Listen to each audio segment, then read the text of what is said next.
नैनम ऊर्ध्वं न तिर्यंचम न मध्ये परिजग्रभत न तस्य प्रतिमा अस्ति यस्य नाम महद्यशः। मंत्रार्थ हो गया था। भाष्य। कूटस्थस्य ब्रह्मण ऊर्ध्वाशु दिक्षु केनापि अपरिग्राह्यत्वम् अद्वितीयत्वात् केनापि अतुलितत्वम् काल दिगादि अनवच्छिन्न यशोरूपत्वंच आह नैनम इत्यादि। ये जो कूटस्थ ब्रह्म है ऊर्ध्वादि सभी दिशाओं में किसी के द्वारा भी उसको ग्रहण करना संभव नहीं है, क्योंकि वह अद्वितीय है और उसके सदृश कोई दूसरा है भी नहीं। केनापि अतुलत्वम, तुलना नहीं की जा सकती। ये काल दिगादि के द्वारा वह अनवच्छिन्न है, अतएव विशुद्ध यश है उसका। अनवच्छिन्न परिच्छिन्न यश नहीं है। काल दिगादि से अनवच्छिन्न यशो रूप परमात्मा है, ब्रह्म। इत्यदाह नैनमिति। एनम ने प्रकृतम अपरिच्छिन्न रूपत्वात् निरंशत्वात् निर्वैत्वाच्च ऊर्ध्वाशु दिक्षु कश्चिदपि न परिजग्रभत परिग्रहीतुं न शक्नुयात्। यह प्रकृत जो अपरिच्छिन्न आत्मा है, ब्रह्म है, निरवयव है, निरंश वाला है, अतएव ऊर्ध्वादि दसों दिशाओं में कोई भी व्यक्ति इसको किसी भी प्रकार से विशिष्ट रूपेण विषय रूपेण ग्रहण करना चाहेगा तो नहीं ग्रहण कर सकता। न परिजग्रभत की व्याख्या है परिग्रहीतुं न शक्नुयात्। तस्य एव ईश्वरस्य अखंड सुखानुभवत्वात् एतादृश द्वितीया भावात् प्रतिमा उपमापि नास्ति। इस ईश्वर का जिस प्रकार से अखंड सुख अनुभव रूपा होने के कारण से उसके सदृश कोई दूसरा न होने के कारण कोई उपमा भी नहीं दिया जा सकता। यस्य नाम महद्यशो, यस्य ईश्वरस्य नाम विधानम, जिस ईश्वर के नाम उच्चारण मात्र भी महद्दिगाद्य विच्छिन्नम सर्वत्र परिपूर्णम यश कीर्ति स्यात्, महान यश को प्राप्त कराएगा। दिगादि से कालादि से अपरिच्छिन्न परिपूर्ण यश की प्राप्ति होगी। ब्रह्म या नाम लेने मात्र से भी उन नामी का महिमा प्राप्त हो जाता है, नामी तुल्य हो जाते हो, क्योंकि नाम होता ही नामी से अभिन्न करने के लिए। कहते जिस ब्रह्म के नाम लेने से ब्रह्म के यश के समान यश आपका हो जाता है, महद यश वाला हो जाता है। ईशस्य इंद्रियादि विषयताम प्रत्यग्रूपतां तदैक्य ज्ञानात् मोक्षतांचाह। आप कह रहे हैं वह ईश्वर इंद्रियादि का विषय होने से वह प्रत्यग रूप ही है। तो मन में आएगा इंद्रियादि का विषय है, जैसे खपुष्प है वो तो है ही नहीं, वैसे तुम्हारा ब्रह्म भी है ही नहीं। यह मन की आशंका दूर करने के लिए कहते हैं नहीं नहीं, वो आपका प्रत्यग रूप ही है, आप ही हैं वो। इसलिए आप भिन्नत्वेन विषयत्वेन बाह्य रूपेण उसे ग्रहण नहीं कर पाते, क्या आप खुद ही है, वो ग्रहण करने वाला वही है, अलग है ही नहीं। इसलिए कहते हैं कि वह प्रत्येक रूपता वर्णन करना है। अतः प्रत्येक चैतन्य और ब्रह्म तद ऐक्य ज्ञान, जीव और ब्रह्म का ऐक्य ज्ञान से मोक्षतांचाह, मोक्ष प्राप्ति कथन किया गया है। न संदृशयति, न संदृशयति क्या है? न संदृशयति इत्यादि मंत्र आरंभ होता है। न संदृशे तिष्ठति रूपमस्य, न चक्षुषा पश्यति कश्चनैनम्, हृदयस्थं मनसा एनम्, एवं विदुरमृतास्ते भवन्ति। न संदृशे तिष्ठति रूपमस्य, न चक्षुषा पश्यति कश्चनैनम्, हृदयस्थं मनसा एनम्, एवं विदुरमृतास्ते भवन्ति। एनम् अस्य, ये जो प्रकृति ईश्वर है, ब्रह्म है, परमात्मा है, इसका जो रूप है, जो स्वरूप है, उसके वास्तविक स्वरूप क्या है? वो रूपादि रहित है, निर्गुण है, निराकार है, निष्क्रिय, निष्कल, निरंजन, निरवय इत्यादि जो कहा जाता है, उसका जो स्वरूप है रूपादि रहित होने से, निर्विशेष स्वरूप होने से, वह सब प्रकाश अखंड ज्योति रूप होने के कारण वह सुख अनुभव स्वरूप ही है। अतएव संदृश है चक्षुरादि ग्रहण योग्य प्रदेशे न तिष्ठति। हमारी इंद्रियों के माध्यम से उस परमात्मा को हम ग्रहण नहीं कर सकते, क्योंकि निर्गुण है, निराकार है, निष्क्रिय है, निरवयव है, निरंश है, निर्लिप्त, किसी से भी निरंजन है वो। अतः उसे ग्रहण करना संभव नहीं इंद्रियों के द्वारा। चक्षुषा पश्यति कश्चन न चक्षुषा पश्यति, इसलिए चक्षु के द्वारा कोई उसे ग्रहण नहीं कर सकता। जिसलिए सर्वरूप रहित है, निर्गुण निराकार है, अतः किसी इंद्रिय का विषय नहीं हो सकता। तो भी कोई कह सकता है चक्षु के द्वारा तो मान लिया जाए, कहते हो भी नहीं। चक्षुषापि कश्चन एनम न पश्यति, फिर उस परमात्मा का अनुभव कैसे होगा? ये इंद्रियों का विषय है ही नहीं, इंद्रियों से ग्रहण होता नहीं, फिर ग्रहण कैसे होगा, अनुभव कैसे होगा? हृदयस्थम मनसा एनम, हृदय से अंतःकरण के द्वारा शुद्ध मन वाले होकर के अपने भीतर जब देखोगे, सब बहिर यात्रा बंद करके अंतर यात्रा शुरू करनी पड़ती है। जब अंतर यात्रा करेंगे, हृदय मनसा य एनम एवं हृदयस्थम, अपने ही हृदय में विद्यमान है वो परमात्मा। जब सर्वत्र है तो हृदय में भी है वो, इसे बाहर क्यों दौड़ रहे हो? अपने हृदय में देख लो, अनायास अनुभव में आ जाएगा। इसे हृदयस्थम मनसा एनम विदु, जो इस जीव ब्रह्म एकत्व का अनुभूति कर लेते हैं, अमृतास्ते भवंती, वे मोक्ष भागी हो जाते हैं, वे लोग मोक्ष को प्राप्त कर लेते हैं। भाष्य अस्य प्रकृतेश्वरस्य, अस्य मैंने प्रकृत जो ईश्वर, ईश्वर का रूप क्या है, स्वरूप क्या है? कहते रूपादि रहित है, सफेद काला नीला पीला रूपादि से रहित है, रस से रहित है, गंध से रहित है, स्पर्श से रहित है, शब्द से भी रहित है। ये 5 प्रकार से ही संसार हम अनुभव करते हैं, शब्द, स्पर्श, रूप, रस और गंध। ये 5 प्रकार का विषय वहां नहीं है। रूपादि रहितम अतएव निर्विशेषम, निर्विशेष है, सर्वोपाधि रहित है वो। स्वप्रकाश अखंड सुखानुभव रूपम, परमात्मा का स्वरूप क्या है? कहते हैं स्वप्रकाश। अन्य सारा जगत प्रकाश्य है, लेकिन आत्मा एकमात्र प्रकाश्य नहीं है, बल्कि सभी का प्रकाशक है, अतः स्वप्रकाश स्वरूप है। आदित्य से हम सबको प्रकाशित कर लेते हैं, आदित्य को हमें किससे प्रकाशित करने की जरूरत नहीं पड़ती है। लेकिन फिर भी वहां पर कमी क्या है? आदित्य प्रकाशात्मक है, हम चक्षु से जानते हैं, लेकिन ब्रह्म जिससे प्रकाश को प्राप्त करके सूर्य भी प्रकाशवान हुआ है, उस ब्रह्म को हम इन चक्षु से भी नहीं देख सकते।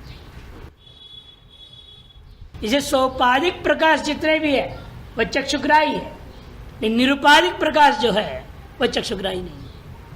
इसलिए आगे उन्होंने कहा था चक्षुषा पश्यति कश्चन न संदृशे, मैंने चक्षुरादि ग्रहण योग्य प्रदेशे, चक्षुरादि के द्वारा ग्रहण योग्य प्रदेश में न तिष्ठति, वह विद्यमान नहीं है।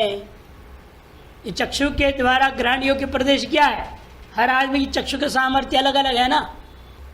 किसी के चक्षु सामर्थ्य है 100 फुट दूरी तक का बढ़िया से देख लेता है, किसी का 4 फुट आगे का नहीं दिखता है, चश्मा लगाना पड़ेगा। तो इसलिए हर व्यक्ति के अपने अपने दृष्टिकोण से वर्णन सामान्य कथन कर दिया। जिस व्यक्ति के चक्षुरादि इंद्रियों के सामर्थ्य जितने भी दूरस्थ वस्तु ग्रहण करने होगा, वहां कहीं भी आपको विशिष्ट रूप में ब्रह्म को ग्रहण करने की कोशिश करो, नहीं हो सकता।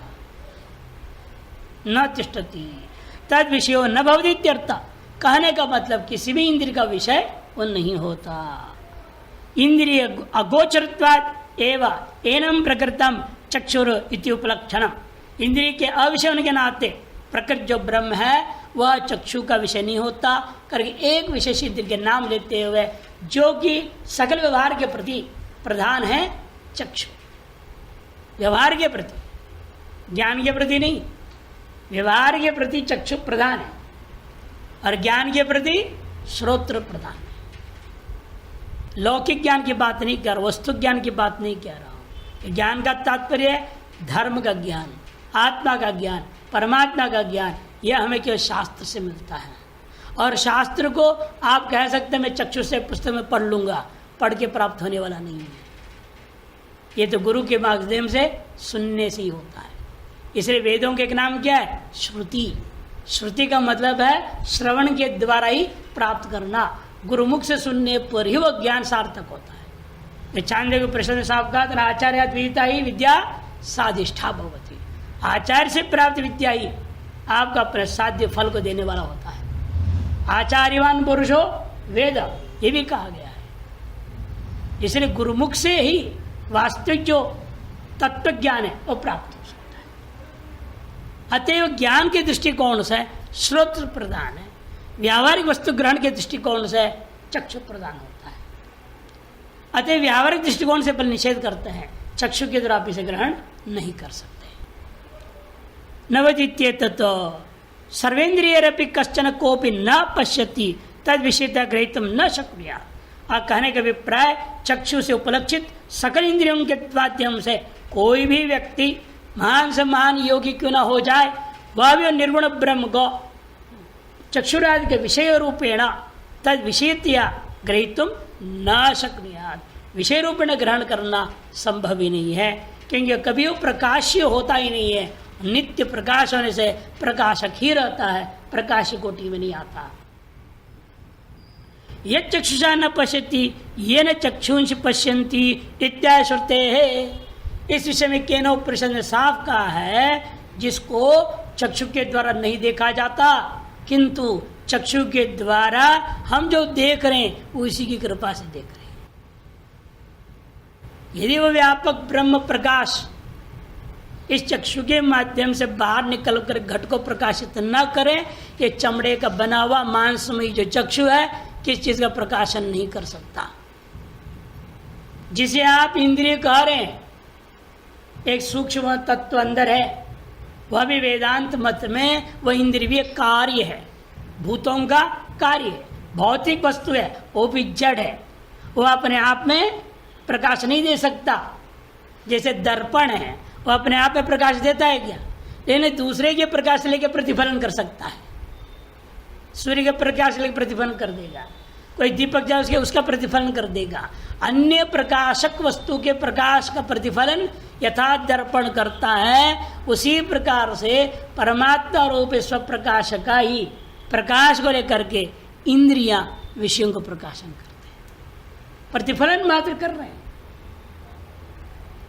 अभी आया था ना, चाहे गीता में आया था, बुद्धियाभास मनाभास होता है, मनाभास इंद्रियाभास, उसी आभास आके विषय में पहुंचता है।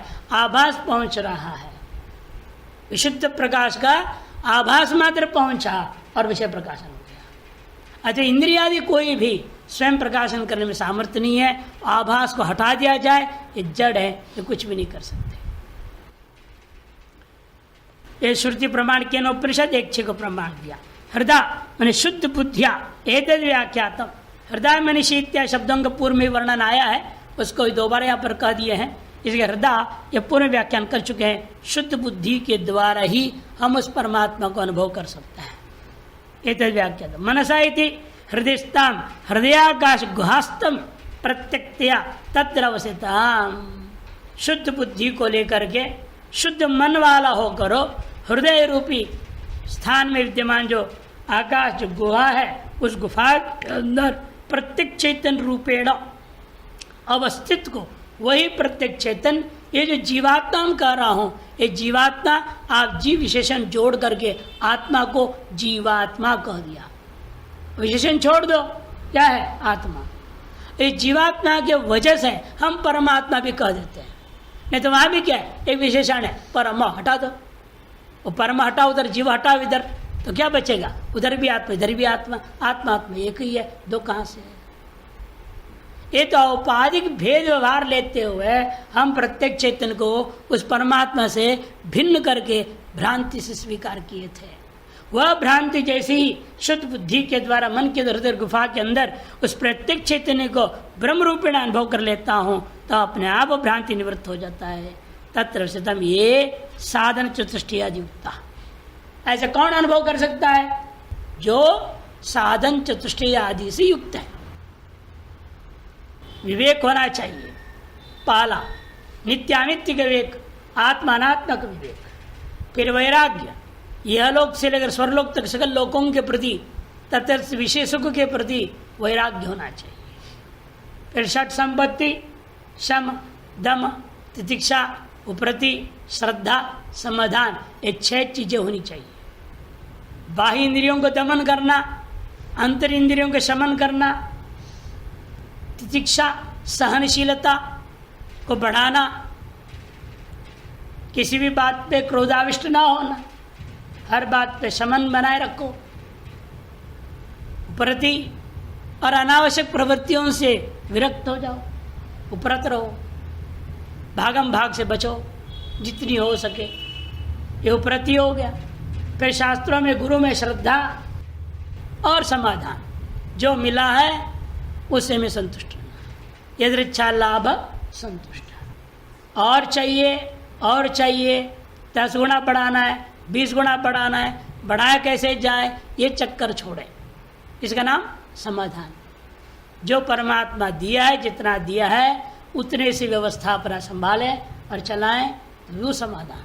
ये 6 प्रकार के विशेष गुण षट संपत्ति कहा जाता है। ये हमारा वास्तविक मनुष्य के 6 संपत्ति हैं, नाम ही रख दिए इसका षट संपत्ति।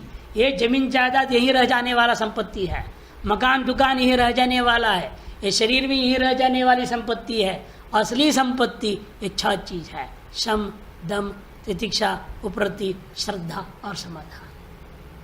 और 6 संपत्ति का अपना वह मनुष्य पूर्वोक्त विवेक और वैराग्य से युक्त हो और मोक्ष चाहे, मुमुक्षुता, तो वह निश्चित रूपेण शुद्ध अंतःकरण वाला होने के कारण उसको यही सद्य मुक्ति प्राप्त हो सकती है। मरणोत्तरकालीन मुक्ति के प्रश्न ने क्रम मुक्ति की अपेक्षा नहीं है, सीधे सद्य मुक्ति हो सकती है। ये इन्होंने कहा।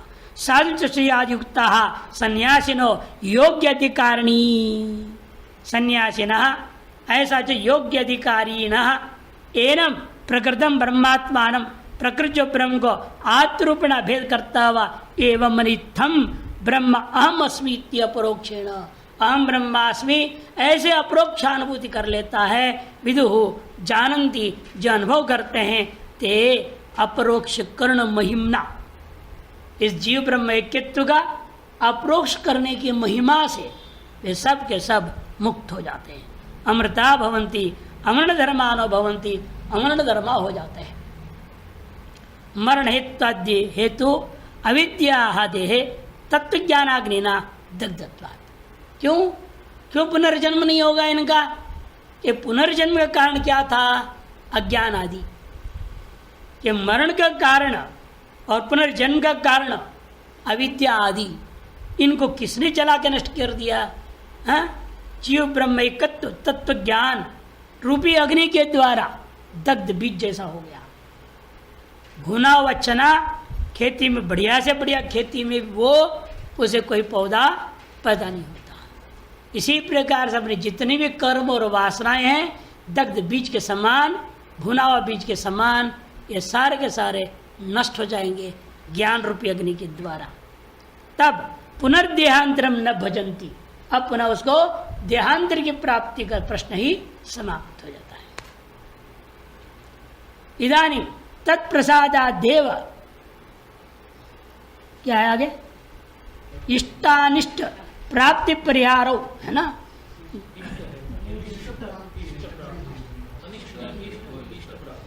अनिष्ट परिहार नहीं आगे? हाँ, ये पाठ भेद है। हमारे यहाँ है तत्प्रसादेव एव इष्टानिष्ट प्राप्ति परिहार, अनिष्ट की प्राप्ति अनिष्ट का परिहार, दोनों ही परिहारो इति मत्वा। इष्ट की प्राप्ति क्या था? मोक्ष, उसकी प्राप्ति हो जाएगी। अनिष्ट क्या था? जन्म मरण का चक्कर, उसका परिहार हो गया। इसे दोनों ले रहे हैं।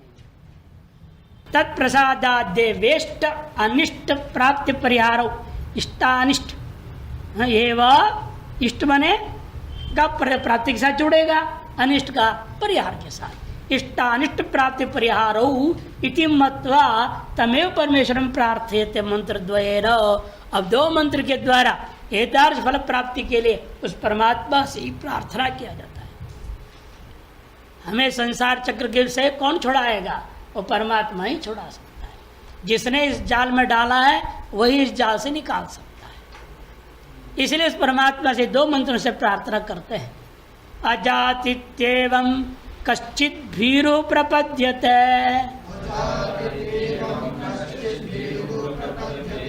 रुद्रयत्ते दक्षिणं मुखं तेन मां पाहि नित्यम्।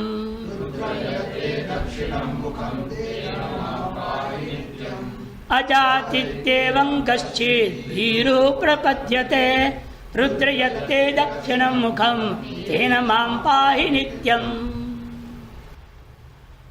इति शब्द यहाँ पर हेतु अर्थ में आया। इत्येवं, जिसलिए ऐसा है इसलिए। जिस्मात् एवं अजातो,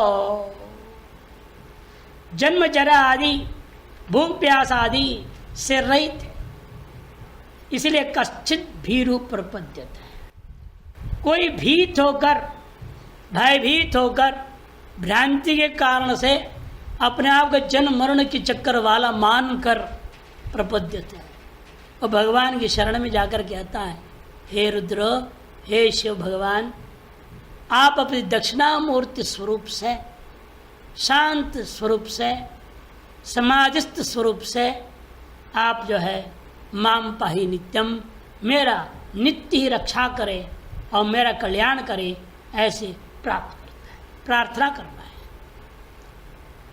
जो व्यक्ति वेदांत ज्ञान का अभाव है, संसार चक्र से भयभीत है, वह कश्चित प्रपद्यते है।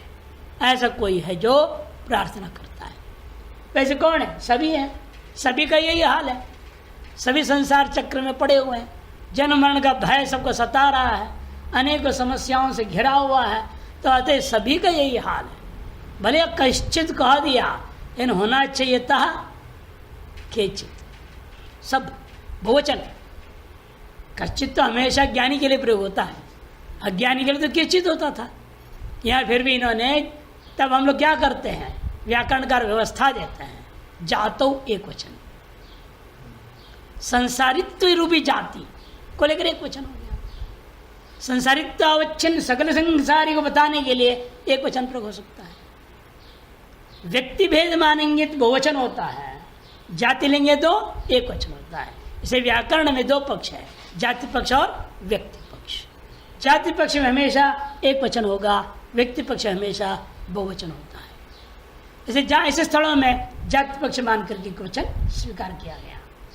भाष्य इति शब्दो हेत्वर्थः यस्मात् त्वमेव अजात, जिसलिए वास्तव में परमात्मा ही अजन्मा है। परमात्मा का जन्म नहीं होता है, जीव के ही अपना जन्मान बैठा हुआ है। जन्म जरा, जन्म जरा अशना पिपासा आदि धर्म वर्जित। केवल अजन्मा का तात्पर्य जन्मा भाव ही नहीं है, किंतु जरा का भी अभाव है, भूख प्यास का अभाव है, ठंडी गर्मी का अभाव है, सर्वद्वंद का अभाव है। यह अचित्व का तात्पर्य है। इतरत सर्वम विनाशी दुखान्वितम, उस परमात्मा को छोड़ करके जो कुछ भी अन्य है संसार में, सब के सब विनाशी है, सब के सब दुख से युक्त है। कभी सुख लगता है, लेकिन वो भी क्षणिक मात्र ही होता है, दुख ही अधिक होता है। बताया था दासबोध की कहानी में, वो सुंदर एक दृष्टांत दिया है। दासबोध एक छोटा सा ग्रंथ है, वो सुंदर ग्रंथ है, विचारने व पढ़ने के लायक सरल ग्रंथ है, लेकिन सरल भाषा भी है। हिंदी अनुवाद सब अनुवाद में मिलता है, मूल ग्रंथ मराठी में था। उसमें सुंदर कहानी दिया। एक आदमी जंगल में गया, दूसरे गांव जाना था उसने, तो रास्ते में भटक गया, रात हो गया। रात हुआ तो इधर से एक शेर आया, दहाड़ने लगा, तो डर के मारे भागाए, कहीं छिपू। भागते भागते क्या हुआ, एक सूखा कुआं था, जहाँ चारों तरफ से घास हो गया है, घास हो जाने के दिख नहीं रहा कुआं है, और उसमें वो दौड़ते दौड़ते उसका पैर, उसमें एक पैर चला है। धड़म नीचे जाते वक्त अपने आप सपोर्ट पकड़ता है ना, वो हाथ ऊपर किया उसने, हाथ ऊपर जैसे किया, वो पेड़ में वह मधुमक्खी का छत्ता लगा हुआ था, उसके हाथ का थप्पड़ लग गया छत्ता पे, इस तरह में दूसरा पैर भी नीचे गया। अब नीचे गिरते जा रहा है, तो गिरता हो को क्या किया, अंत में उसने वो सूखे घास को पकड़ लिया और नीचे न जाऊं। और उस चक्कर में क्या हुआ, उस सूखे कोने जो अंदर सांप थे वो नीचे से आ गए, और नीचे से सांप फुस फुस कर रहा है, ऊपर से वो मधुमक्खियां इंजेक्शन दे रहे खूब बढ़िया से, और सामने देखते तो शेर खड़ा है, चारों तरफ मौत ही मौत है। जिस आधार पर जी रहा था वो सूखा घास भी उखड़ने लगा, चारों तरफ से मौत का दर्शन हो रहा है। और इस बीच में जो शायद के थप्पड़ लगी थी, शायद की छत्ता, उस शायद टपक रहा है, और उसको जीवा पे ले करके आस्वादन करता, वाह ऐसा प्राकृतिक शायद जिंदगी में नहीं खाया। अरे चारों तरफ मौत नहीं दिख रहा है, और शायद के एक बूंद की मिठास का आनंद रह रहा है। ये सकल जीवों का हाल है, चारों तरफ दुख है, और उसमें भी क्षुद्र सुख को लेकर के जीवित रहता है। इसलिए उसको भी दुख रूप देखना सीखो। संसारिक विषयों से प्राप्त होने वाला सुख भी दुख रूप ही है।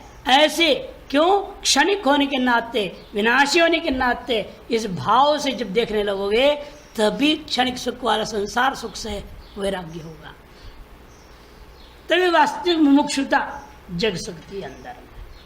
ऐसा कहने के लिए सब कहेंगे मुझे मोक्ष चाहिए, मोक्ष चाहिए। कौन नहीं कहता मोक्ष चाहिए? सबको मुक्ति चाहिए, लेकिन कोई सांसारिक सुख को छोड़ना नहीं चाहता। वहां रहते व्यक्ति भी हम लोग कहते चलो भाई तू छोड़ नहीं सकता, वहां रहते ममत्व तो त्याग दो, ममत्व को छोड़ दो, अहमता को छोड़ के तो वहीं रह ले, कोई आपत्ति नहीं, तो भी तुम्हारा कल्याण हो सकता है। यानी अहमता ममता छोड़ नहीं पाता, इसीलिए समस्या है। तो प्रार्थना इसलिए कर रहा है, इसलिए आप ही परमात्मा हमारा कल्याण कर सकते हैं। हम तो जाल में फंसे पड़े हैं, हम तो जाल में फंस गए, अब हमें यहाँ से निकालो। यत्ते दक्षिण मुखम तस्मात् जन्म जरा मरणाशना पिपासा शोक मोहान्वितात संसारात भीरु मने भीतः सन। इसे भयभीत होकर के कश्चित कोई एक आदमी मुमुक्षु एक एव परतंत्र सन त्वामेव शरणम प्रपद्ये, मैं ही परतंत्र होते हुए भी आप परमात्मा के शरणागत होता हूं। शरणम प्रपद्ये मादृशो व कश्चित प्रपद्यते इति प्रथम पुरुषम अनुवदीयते है। कहते हैं मेरे जैसे और भी कोई शरणागत हो सकता है, इसलिए प्रथम पुरुष बोला। नहीं तो मैं शरणागत होता हूं तो क्या होना चाहिए? उत्तम पुरुष। वह शरणागत हो रहे बोलने से मध्यम पुरुष। कोई भी शरणागत हो गए ऐसे कहने के लिए प्रथम पुरुष। इसलिए प्रथम पुरुष या मंत्र में प्रयोग को प्रपद्यते, नहीं तो प्रपद्य होना चाहिए। प्रपद्य की जगह पर इसलिए प्रपद्यते प्रयोग हो गया। हे रुद्र यत्ते दक्षिणम मुखम उत्साह जननम, भगवान के दक्षिणाभिमुख ही उत्साह को बढ़ाने वाला होता है। उत्तराभिमुख, पश्चिमाभिमुख, पूर्वाभिमुख, ऊर्ध्वाभिमुख, पंचमुख होता है शिव जी का। इसे लोग चांदी के बनाते हैं, आजकल पंचमुख चढ़ा देते हैं ना शिव जी पे। पंचमुख शिव का पांचों स्वरूप अलग अलग है। एक सृष्टि के लिए है, एक स्थिति के लिए है, एक प्रलय के लिए है, एक अनुग्रह के लिए है, एक निग्रह के लिए है। उसमें दक्षिणाभिमुख को अनुग्रह करने के लिए माना गया। पूर्वोत्तर पश्चिम ये तीनों के तीनों सृष्टि स्थिति लय के लिए, ऊर्ध्व वाला निग्रह करने के लिए है, लेकिन दक्षिण मुख जो होता है वो अनुग्रह करने के लिए होता है। इसे प्रार्थना करता है आपका दक्षिण और अभिमुख जो मुख है वही हम पर सदा दृष्टि डाले, उसकी दृष्टि पड़े, ताकि हम पर करुणा हो जाए, कृपा बन जाए, अनुग्रह हो जाए। तेना तार दक्षिणाभिमुखेन ध्यातम आह्लादकरम कि उत्साहजनक है और ध्यान करने वाले को आनंद प्रदायक है। अतः दक्षिण श्याम दिशि भवम दक्षिण मुखम, दक्षिण दिशा की ओर रहने वाला जो मुख वो दक्षिण मुख है। तेना तारस दक्षिण मुख के द्वारा, दो अर्थ करते दक्षिण का, दक्षिण मुखम करते उत्साहजनक आनंद करक, अथवा दक्षिण दिशा की ओर जो अभिमुख है वो दक्षिण मुख, दोनों अर्थ। अंत में फल क्या दे रहा है? आनंद देने वाला ही है। तेन माम पाहि नित्यम, उसके द्वारा आप मेरी रक्षा करें, सर्वदा रक्षा करें, ऐसे प्रार्थना करता है। किंच, इतनी प्रार्थना करने पर भी पर्याप्त नहीं समझता है भक्त, और प्रार्थना करता है। ऐसा स्पष्ट यह व्यक्ति का भी ममता दूर नहीं हुई। ये ममता दूरी होती तो मंत्र नहीं बोलने की जरूरत थी। मेरे जनों को मेरे से अलग नहीं करना कहता है। अरे मेरे जनों को, मेरे स्वजन जो है, बंधु बांधव इष्ट मित्र आदि, उनसे, उनको मुझसे अलग मत करो, उनको मिटाओ मत, उनको और नजदीक करो। देखिए कहता है, मानस्तोगे तनये मान आयुषी, मानो गोषु मानो अश्वेषु रीरिषः, वीरान् मानो रुद्र भामितो वधीर, हविष्मन्तः सदमित्वा हवामहे।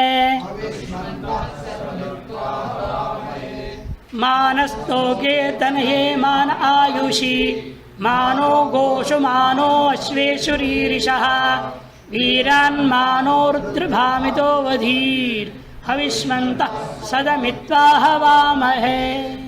ये प्रार्थना है। अन्यत्र भामिनो पाठ है, लेकिन यहाँ भामितो है। शुक्ल यजुर्वेद में भामिनो पाठ होता है, और शुक्ल यजुर्वेद में गोखू है ना, गोशु नहीं होता। रीरिखा, रीरिका अश्वेखु, मानो घोको मानो अश्वेखो रीरिका। अजय प्राण प्रतिष्ठा में भी इसका प्रयोग कर देता है, रुद्री में भी प्रयोग होता है, वही शुक्ल यजुर्वेद में। वहाँ शौचरण से भामिनो होता है, वहाँ यहाँ भामितो है। अर्थ दोनों एक ही है, तकार को नकार हो रखा, इतना ही फर्क है, छांदस प्रयोग है। मानो गोशु मानो अश्वेशु रीरिषः, प्रार्थना करता है। न मने अस्माकम तोके, मने तोक मने पुत्रे, तनये पौत्रे, मानस तोके पहले, तोक मने पुत्र, तनय मने पौत्र, मेरे पुत्र पौत्र आदि वंशधारा में कहीं कमी न रह जाए, ऐसी कृपा करो। मानस तोके तनये मान आयुषी, मेरी आयु में भी कोई कमी न रह जाए, पूर्ण आयु जीऊं, पूर्ण आयु में धर्म कर्म ध्यान भजन करता हुआ मेरा जीवन यापन हो गए। मानो गोशु मानो अश्वेशु रीरिषः, और मेरे कुल में मेरे वंश में गौओं की कमी न रहे, घोड़ों की कमी न रहे, शरीरियों में भी।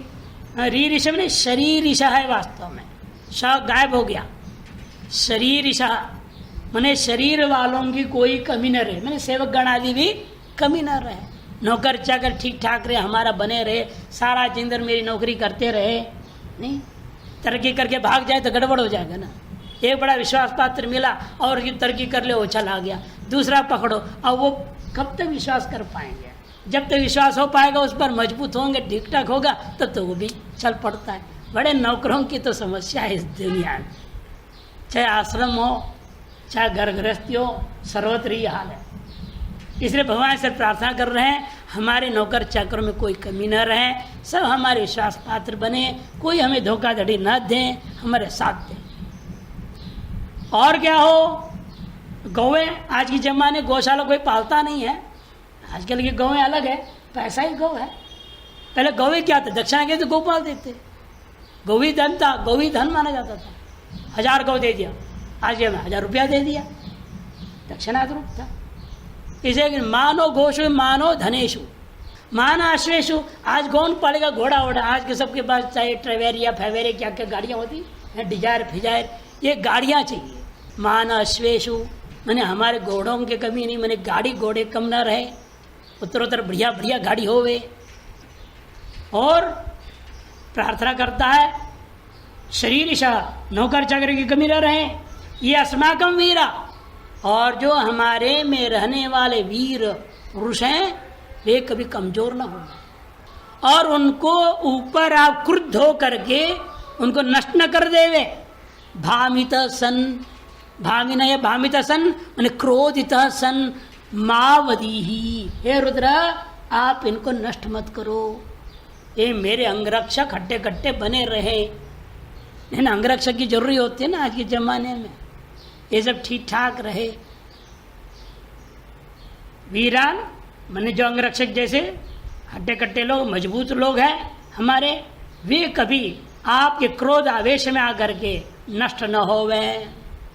एतदर्थ तो भगवान पूछेगा हमसे तो दुनिया भर मांगे जा रहे हो, पुत्रो पौत्रो धन दौलत हो, ये हो वो हो, गाड़ी हो घोड़ा हो नौकर चाकर हो, हमारे अंदर कोई कमी न रह जाए, आयु भी पूरी हो, अरे तुम मुझे क्या देगा? हमसे मांगते ही रहेगा कि हमें भी कुछ देगा? तब वो कहते नहीं महाराज भगवान हम आपको देते हैं, क्या दोगे? हविष्वंत सदमित्वा हवामहे, नित्य सुबह दोपहर शाम हविष्य लेकर के आपका हवन करूंगा, आवाहन करूंगा आपको, आपका अभिष्ट हविष्य चरुवादी है, याग के ऊपर निर्भर है कौन सी याग में कौन से हविष्य दिया जाता है।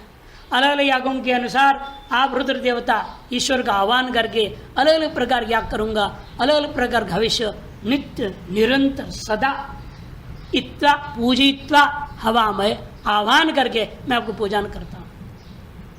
अतः मैं नित्य पूजा करने वाला पुजारी हूं आपका, अतः आप हम पर सदा अनुग्रह करें, कृपा करें। मारी ऋषि सर्वत्र संबुद्धते, अतः ऋष को क्रियापद मान लो। शरीरिषा, शरीर श एक पाठ मान करके एक पक्ष है, हमारा नौकर चाकर कम न रह जाए। दूसरा केवल ऋष पाठ कर दो। ऋष क्या हो जाए? क्रियापद, वो सबके साथ जोड़ेगा। मानस तोके ऋष, मानस तने ऋष, मान आयुषि ऋष, मान गोषु ऋष, मान अश्वेशु ऋष, सबके साथ क्रियापद को जोड़ देना। मारी ऋष रेशनम मरणम विनाशम आकर्षित। ऋष का अर्थ क्या? ऋष का अर्थ क्या है? रेशणम, ऋष धातु है, रेशणम माने विनाशम माकर्षि, मेरे पुत्र का नाश ना हो, मेरे पौत्र का नाश ना हो, मेरे आयु न घट जावे, मेरे संपत्ति न घट जावे, ऐसा सबके साथ नाश ना हो, नाश ना हो, ये जोड़ना है। मरणम रेशनम कर दिया, मरणम, मरणम मने विनाशम माकर्षि, आप विनाश न करें। नो अस्मकम, अस्माकम ना मने अस्माक, क्या नाश करें आपका? तोके मने पुत्रे, तनये मने पौत्रे, मेरे पुत्र पौत्र आदि का नाश न होवे। न आयुषी, और मेरे आयु में कटौती न होवे। पाप आदि कर्म करते जाओगे तो आयु घटते जाता है, पुण्य कर्म करते रहो तो भी घट जाता है कि नहीं? आयु को बढ़ाने वाला मंत्र जप करते रहना पड़ेगा। इसे मृत्युंजय का जाप रोज करो, और क्या करें? महामृत्युंजय के जाप करते रहो तो स्वास्थ्य ठीक रहेगा। गायत्री का जपते रहो, विवेक ठीक रहेगा। गायत्री और मृत्युंजय त्यागने नहीं। और कहते हैं लोग, कुछ लोगों का आग्रह है स्त्रियां गायत्री कैसे जप कर सकते? नहीं कर सकते तो नहीं कर, कोई बात नहीं, उनके लिए भगवान ने कह दिया ओम नमः शिवाय जपो। उनको दो दो करना पड़ेगा, तुम एक ही करो, तुम्हारा भला हो जाएगा। पुरुष को दो करना पड़ेगा ना, एक माला गायत्री एक माला मृत्युंजय करे, उतने में उसके आधे घंटे लग जाएंगे। और तुम्हारे लिए तो बहुत सुविधा कर दे भगवान ने, तो इतने दयालु है। कहते हैं माताओं आप घबराओ मत, एवं नमः शिवाय 5 मिनट में एक माला हो जाता है। 25 मिनट तेरा बचत कर रहा हूँ, एक माला कर ले बस, इतने में तुम्हारा कल्याण कर दूंगा। इतने आशुतोष भगवान कह रहे हैं, फिर भी हम भिड़ रहे नहीं, हम भी गायत्री करेंगे। अरे जबरदस्ती क्यों करते हो? भगवान कह दिया है तुम ओम नमः शिवाय कर दो, इससे तुम्हारा कल्याण हो जाए। आप जो चाहेंगे सो हो जाता है। इसलिए अधिकारी अपने आप को समझे कि जिसका अधिकार मुझे है, भगवान ने जो दिया है व्यवस्थित दिया है, उस व्यवस्था को मान के चलो, अपना कल्याण अवश्य होगा। न आयुषी मानो गोशु, और गौवें अश्वेशु शरीरिश, देखो अतः कोष्ठ में डाल दिया, चरीरिश भी पाठ हो सकता है, श के जोर च, शरीरिशा अतः चरीरिश। ईशा नहीं है तो शरीरियों को नहीं लूंगा, च है तो क्रियापद मानूंगा उसको। ये च अस्माकम वीरा, और जो हमारे स्वजन वीर हैं, विक्रमंत विक्रामंत भू विक्रम वाले हैं, कौन है ताकतदार लोग, नौकर चाकर, भृत्यान, भृत्या वो मजबूत होने चाहिए ना। आपके सामान उठाना है, कुछ करना है, काम धंधा कैसे करेंगे यदि मजबूत नहीं है तो इसीलिए हमारे नौकर चाकर जितने हैं ये मजबूत हों और उनकी हानि किसी प्रकार से न हो। तान हे रुद्र भामित क्रोधित सन मावधी ही, क्रोध में आकर के उनका वध आदि उनका नाश न करो। कस्मात ये सब क्यों करूं मैं तुम्हारे लिए भाई, तुम मेरे लिए क्या करोगे भाई, आपसी लेन देन के धंधा है सारा संसार, तो लेन देन है और कुछ नहीं है यहाँ पर। हम आपको दे रहे हैं, आप हमें देते हैं, आपस में लेन देन धंधा ही तो है। आप सेवा कर देते हैं, हम आपको पढ़ा देते हैं, ये चक्कर चल रहा है कि नहीं चल रही, भी लेन देन ही तो है। अविद्या दानम महादानम गौध, ये भी दान ही तो है। वे सकल दानों में विद्यादान महादान, इसलिए हम भी दे रहे हैं, आप ले रहे हैं, आप जो देते हो हम लेके खुश रहते हैं। लेन देन चल रहा है ना इसमें भी, इसलिए कहते हैं कि ये परमात्मा के साथ भी है। जब तक भेद बुद्धि है, जब तक अज्ञान है, जब तक अपने से भिन्न ईश्वर मानते रहोगे, तब तक ईश्वर को भी भली भेंट पूजा देनी ही चाहिए। जो ईश्वर हमें हवा दे रहा है, सूर्य के द्वारा प्रकाश दे रहा है, ऊर्जा दे रहा है, आकाश के द्वारा अवसर दे रहा है, जल के द्वारा प्राण को पुष्ट दे रहा है, अन्न के द्वारा शरीर का पुष्टिकरण कर रहा है, उस परमात्मा को हम क्या दे रहे हैं। सरकार आपको बिजली देती है, बिल न चुकाओ कनेक्शन कट, नहीं करेंगे। पानी का पाइपलाइन लो, कनेक्शन कट कर देंगे। सीवेज का है संबंध जोड़ रखा, उसकी टैक्स ना भरो, वो आएगा वहां जाके पाइप में घुसा दे कपड़ा के, तुम्हारे घर के अंदर पूरा शौच भर जाए। क्या क्या भरो, हर चीज का देना पड़ेगा। सड़क पर झाड़ू मारता है और उसका अलग तंगा भले ही मिल रहा है, आपके घर के द्वारे से फिर होली पर आएगा, महाराज निकालो, देना पड़ेगा। नहीं देगा तो सारी कूड़ा आपके घर के गेट के सामने छोड़ देगा। क्या कर लोगे आप। तो लेन देन के संसार है, इसे ये जब तक अज्ञान है, इस लेन देन को निभाना है तो ईश्वर के साथ भी लेन देन। इसलिए ईश्वर कहता है क्या करना है, तो आप भी उसके लिए करें। हविष्मंत हविषायुक्ता संत सदमित्वा हवामहे रक्षणार्थम आहवयाम इत्यर्थ। रक्षा के लिए ही हम आपका आह्वान करके विभिन्न प्रकार के हविष के द्वारा आप यज्ञ संपादन करते हैं।